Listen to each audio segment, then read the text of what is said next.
GM কাদের সাহেব স্বৈরাচার শেখ হাসিনাকে বানাইছে। উনি ইলেকশনে গেছে না, সিট পাইছে একটা।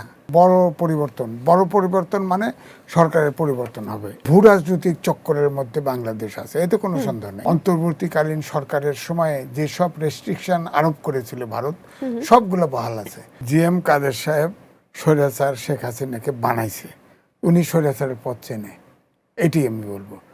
উনি ইলেকশনে গেছে না, সিট পাইছে একটা। আওয়াজ তো মারতেছে যে বড় পরিবর্তন মানে সরকারের পরিবর্তন হবে, এটি উনি বলতে চাচ্ছেন জিএম কাদের সাহেব। আমার বক্তব্য হচ্ছে যে এখন একটা রিক্সি জাংসারে ভূ রাজনৈতিক চক্করের মধ্যে বাংলাদেশ আছে, এতে কোনো সন্দেহ নেই। ধরেন যুক্তরাষ্ট্রের সাথে আমরা বাণিজ্য চুক্তি করে ফেলেছি, আমরা ভারতের সাথে টানাপোড়েন যাচ্ছে। অন্তর্বর্তীকালীন সরকারের সময়ে যেসব রেস্ট্রিকশন আরোপ করেছিল ভারত, সবগুলো বহাল আছে।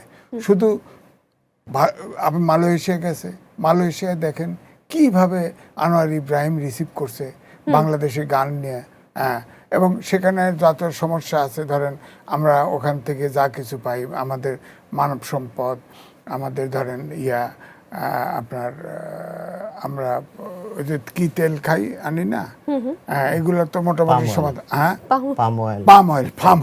পাম অয়েল আনি, তো এগুলোর সমাধান অনেক কিছু হয়েছে, তারা অনেক সহযোগিতা করছে, আমার লেখা আছে এগুলি। তারপর ওখান থেকে চীনে গেছে।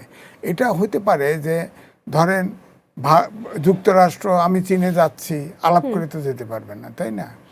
এখন উনি থার্ড কান্ট্রি হিসেবে মালয়েশিয়া পছন্দ করেছে, এখন চীনে গেছে। চীন তো যা মনে হচ্ছে তাতে করে তো চীন সব রকম সহযোগিতা, বিশেষ করে ধরেন আমাদের তিস্তা বহুমুখী যে প্রকল্পটা করতে চাচ্ছে, এটা তো আমি তো মনে করি এটা তো অবশ্যই সবার বাংলাদেশ স্লোগান, এটা ঠিক আছে।